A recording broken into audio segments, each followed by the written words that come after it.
Assalamualaikum warahmatullahi wabarakatuh. Alhamdulillah pada hari ini Bapak dapat menyampaikan pelajaran PPKN dan mudah-mudahan kalian dalam keadaan sehat. Namun Bapak ingatkan kalian harus selalu menjaga kesehatan dengan cara mencuci tangan, kemudian kalau keluar rumah memakai masker dan tidak berkumpul dengan orang banyak. Lanjut saja, Bapak hari ini menyampaikan pelajaran PPKN dari bab 1 dengan judul tentang pembentukan BPPKI. Namun sebelumnya Bapak sebutkan dulu ini komitmen terhadap Pancasila. Itu yang menjadi judul atau judul dari komitmen terhadap Pancasila sebagai dasar negara. Kalian sudah mengenalkan komitmen. Komitmen itu artinya rasa cinta, rasa memiliki yang dilakukan oleh para pendahulu kita.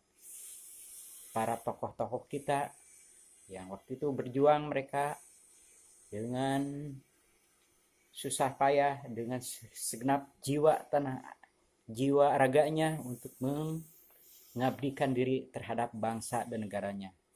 Jadi jelas mereka memiliki sifat komitmen. Komitmen sudah tahu kalian apa artinya komitmen? Jadi komitmen itu adalah rasa cinta yang dimiliki oleh pahlawan kita terhadap bangsa dan tanah airnya. Dengan rasa komitmen berarti orang tersebut tidak ingin menang sendiri, selalu dimusyawarahkan, ada sesuatu selalu dimusyawarahkan dengan orang banyak. Itu yang arti daripada komitmen. Maka kalian juga harus memiliki sikap komitmen ini yang dicontohkan atau diteladani oleh para pendahulu kita yang mampu berjuang dalam keadaan waktu itu adalah penjajahan. Kemudian dilanjut pada perumusan Pancasila sebagai dasar negara. Dan Bapak hari ini akan menyampaikan perumusan Pancasila sebagai dasar negara untuk kelas 7, materi pelajaran kelas 7 PPKN. Karena Bapak mengajar PPKN di kelas 7 ini. 7A sampai 7I, ada 9 kelas. Kemudian dilanjutkan dengan perumusan Pancasila sebagai dasar negara. Nah, kita alangkah baiknya untuk ditinjau dulu sejarah di Indonesia, sejarah kelahiran bangsa Indonesia. Sebelumnya belum ada nama negara Indonesia, sebelumnya belum berdiri negara itu. Tapi setelah adanya dari tahun 1945, maka berdiri pula bangsa kita itu, bangsa Indonesia, menjadi bangsa yang bebas dari tekanan penjajah bangsa lain. Namun awalnya kita selidiki dulu atau ditelusuri dulu sejarah dikit, secara singkat keberadaan bangsa Indonesia itu zaman dahulu waktu ada penjelajahan dua negara barat yang selalu ingin menjelajah dunia, antara lain Portugis dan Spanyol. Mereka berangkat dari negaranya masing-masing untuk membuktikan bahwa dunia itu bulat. Kemudian mereka berkeliling semuanya dari negaranya masing-masing dan lama-kelamaan bertemu di suatu wilayah Nusantara, itu di Ternate dan Tidore atau daerah Maluku. Mereka bertemu dalam menggunakan kapal perahu layar, kapal yang tidak bermesin. Menggunakan layar, mereka selalu mengarungi untuk melihat keberadaan dunia. Awalnya mereka datang di Indonesia, negara Eropa itu, untuk kemudian tinggal dulu sebentar di Indonesia dan melihat rempah-rempah banyak sekali di Indonesia.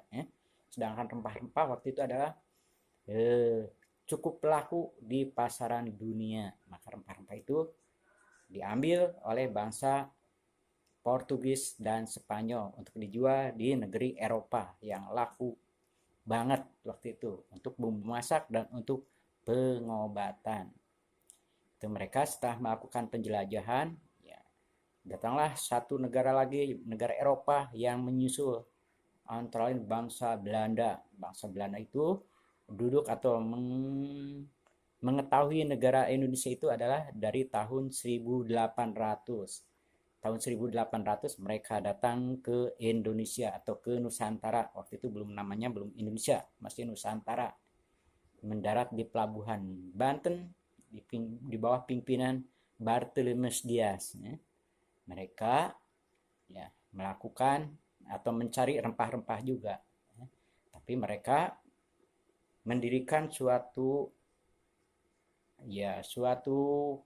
perdagangan besar di Indonesia, perdagangan yang tidak yang secara perdagangan secara besar, yang mereka menamakannya Nika, bukan Nika, ya. Bangsa Belanda itu POC, ya, company itu ada serikat dagang daripada bangsa Belanda. Jadi mereka bangsa Indonesia juga sendiri, ya mereka harus membeli dagangannya ke bangsa-bangsa Belanda. Bangsa Belanda datang ke Indonesia dari tahun 1800. Mereka awal mulanya berdagang, lama-kelamaan menguasainya. Ya. Bahkan bangsa Indonesia juga lambat laun dijajah oleh bangsa Belanda tersebut. Ya. Dijajah bangsa kita dilakukan dengan tidak manusiawi, diperbudak, ya, dikerjakan secara paksa. Ya. Namanya kerja rodi. Ya. Kerja rodi itu upah yang sedikit mungkin tidak sesuai dengan pengorbanannya atau bayarannya. Ya mau tidak mau waktu itu Indonesia menurut juga karena ya keberadaannya masih ya dianggap masih kurang, ya, kurang ada persatuan, tidak ada persatuan. Karena waktu itu Indonesia masih dalam negara kerajaan. Jadi sifatnya masih kedaerahan, belum ada sifat persatuan. Bangsa Belanda menjajah atau menduduki wilayah Indonesia dari tahun 1800. Kemudian pada tahun 1942 bangsa Jepang juga berusaha untuk menguasainya, maka Belanda juga dikalahkannya oleh bangsa Jepang, ya, mampu dikalahkan. Setelah itu bangsa Belanda pada pergi atau pulang dari negeri Indonesia, diganti dengan pemerintahan Jepang. Pemerintahan Jepang asalnya baik terhadap bangsa kita, apalagi mereka menggembar-gemborkan propaganda bahwa Jepang merupakan cahaya Asia, Jepang pelindung Asia, Jepang pemimpin Asia, itu yang dipropagandakannya. Maka bangsa Indonesia ya, menyambut awalnya dengan baik, ya. Ya lama kelamaan ya namanya penjajah sama juga yang ingin menguasai bangsa lain, ya. Akhirnya bangsa Indonesia kena juga dengan adanya kerja romusa pada waktu zaman Jepang. Meskipun 3,5 tahun, bangsa Indonesia cukup menderita. Ya. Namun pada tahun 1945, ya, ada kabar baik bagi bangsa Indonesia, yaitu Jepang mampu dikalahkan oleh bangsa Belanda.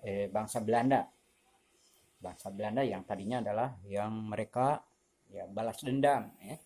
Karena mereka dulu telah diusir dari Indonesia, kemudian mereka balas dendam tergantung dengan tentara sekutu seperti bawah pimpinan Amerika, Inggris, dan Australia, ya. Mereka menyerbu bangsa Jepang ke negaranya dengan cara menjatuhkan bom di Nagasaki dan bom di Hiroshima. Akibatnya Jepang memberikan kemerdekaan bagi bangsa Indonesia, akan diberikan kemerdekaannya supaya bangsa Indonesia tidak menyerang Jepang atau bangsa Indonesia jadi baik terhadap Jepang. Kemudian supaya ada alasan atau ada kata misalnya Jepang lah yang telah memerdekakan bangsa Indonesia. Itu adalah keinginan bangsa Jepang waktu itu.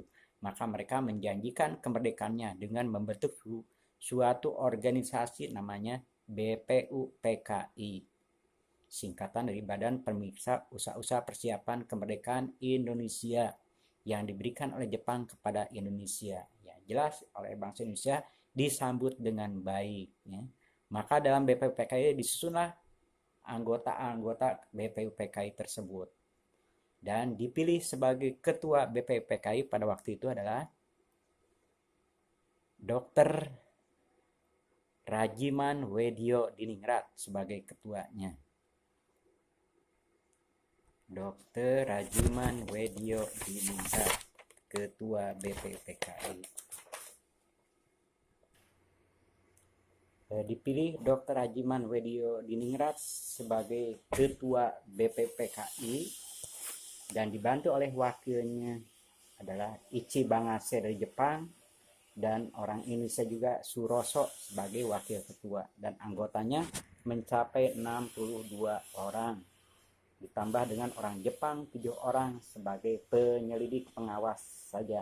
Nah, itulah pembentukan BPPKI untuk mempersiapkan Indonesia merdeka, yang tugasnya BPPKI itu adalah untuk menyelidiki persiapan Indonesia merdeka. Maka BPPKI waktu itu juga sebagai ketuanya menunjuk, memerintahkan tokoh-tokohnya pada waktu itu untuk menyusun rumusan dasar negara, yang antara lain yang ditunjuk Muhammad Yamin, Profesor Dr. Supomo, dan Insinyur Soekarno. Menurut Mr. Muhammad Yamin, mereka memberikan rumusan dasar Pancasila tersebut pada tanggal 29 Mei 1945. Mereka mengemukakan 5 asas dasar negara kebangsaan Republik Indonesia yang terdiri dari 1. Pri kebangsaan, 2. Pri keadilan, 3. Pri kemanusiaan, keempatnya pri kerakyatan, dan kelima kesejahteraan rakyat. Diulangi ya. Menurut Mr. Muhammad Yamin, 1. Pri kebangsaan, 2. Pri keadilan, 3. Pri ketuhanan, 4. Pri kerakyatan, dan 5. Kesejahteraan rakyat. Itu yang dikemukakan oleh Mr. Muhammad Yamin pada tanggal 29 Mei 1945. Kemudian Profesor Dr. Supomo juga memberikan atau mengemukakan 5 dasar negara Indonesia merdeka pada tanggal 31 Mei 1945.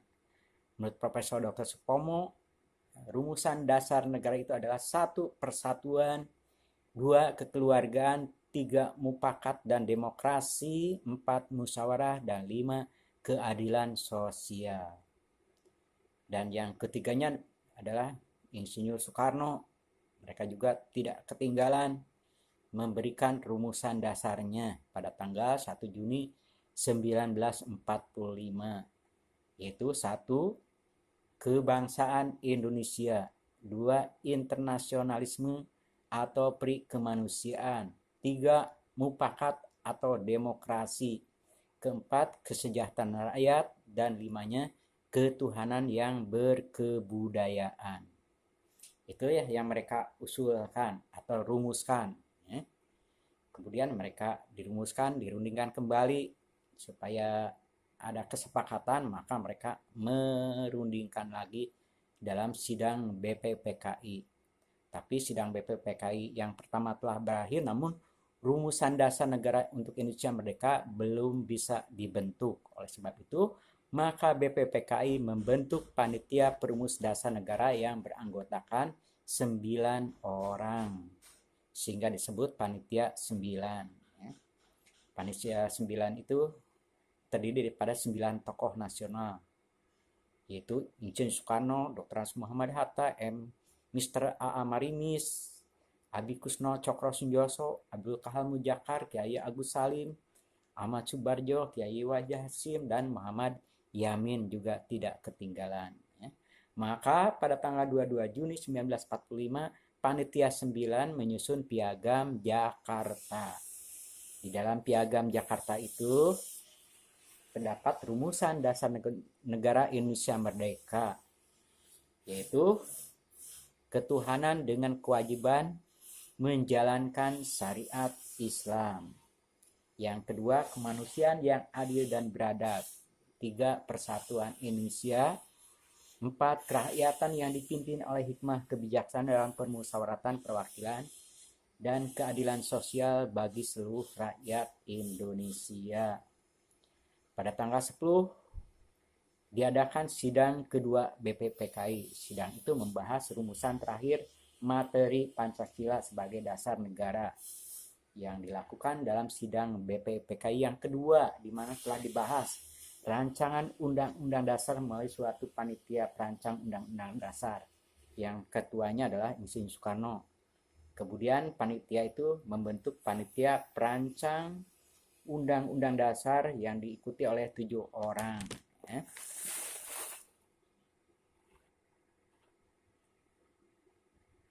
Pada tanggal 15 dan 16 Juli 1945 diadakan sidang untuk menyusun Undang-Undang Dasar hasil kerja panitia perancang Undang-Undang Dasar. Maka pada tanggal 7 Agustus 45, Bala Tentara Jepang di Asia Tenggara yang bermarkas di Dalat, Saigon mengumumkan pembentukan PPKI, Panitia Persiapan Kemerdekaan Indonesia, sebagai ganti daripada BPUPKI. Karena BPUPKI tugasnya telah berakhir, dilanjutkan oleh PPKI, Panitia Persiapan Kemerdekaan Indonesia, yang dalam bahasa Jepangnya disebut Dokuritsu Jumbi Inkei.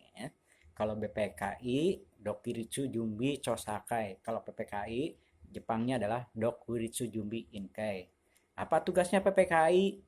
PPKI itu bertugas mempercepat segala usaha yang berhubungan dengan persiapan terakhir guna membentuk pemerintahan Republik Indonesia. Maka akhirnya pada tanggal 17 Agustus dari dorongan masyarakat Indonesia atas desakan daripada tokoh-tokoh waktu itu, ada tanggal 17 Agustus diproklamasikanlah kemerdekaan.